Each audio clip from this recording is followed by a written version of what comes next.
Барлықтарыңызға сәлем достар, сіздермен Бибі Айша. Бүгін сіздерге фаршпен жасалған макарон рецебін ұсынамын. Видеоны көрмес бұрын каналыма тіркеліп қоюды ұмытпаңыздар.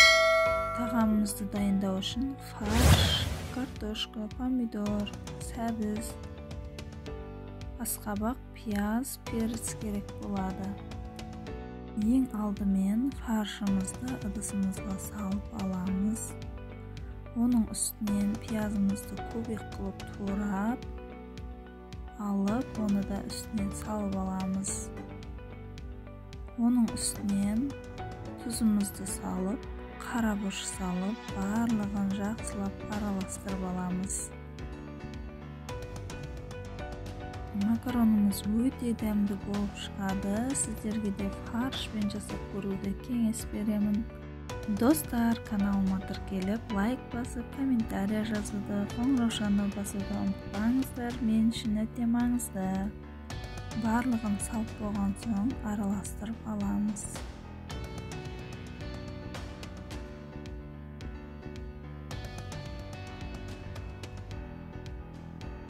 Енді оларды қолымызбен қысып, домалақ қылсақ та болады, ұзынша қылып жасасақ та болады.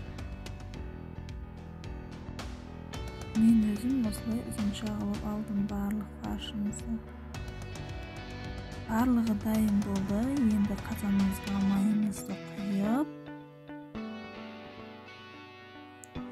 фарш еттерімізді салып аламыз.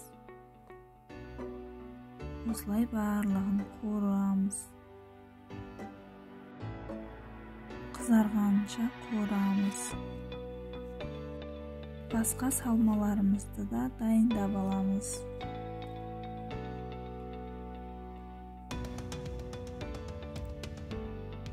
Пиязымызды турап, етіміздің үстіне саламыз.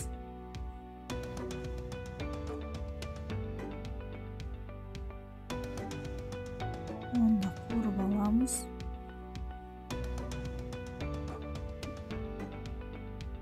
Үстінен сәбізіміз бен перцімізді салып тағы қуырып аламыз.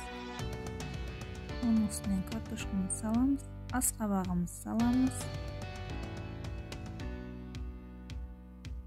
Помидор, қызанағымызды салып алып, барлығын жақсылап араластырамыз. Фарштарымыз бөлініп кетпейді, сол қалпы тұрады. Оның үстінен тұзымызды салып,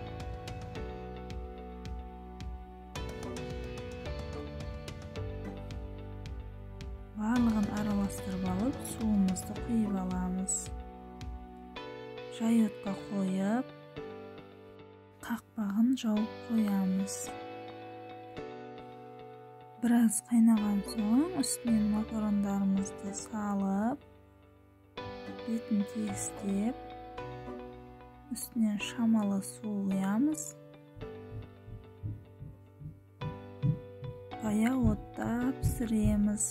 Қақпағын жауып қоямыз.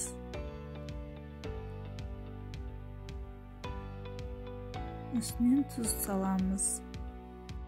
Піскенше қақпағын жауып қоямыз. Достар, каналыма тіркеліп, лайк басып, комментарий жазуды ұмытпаңыздар, мен үшін өте маңызды. Сіздермен болған Бибі Айша. Келесі видеоларымда кездескенше сау болыңыздар.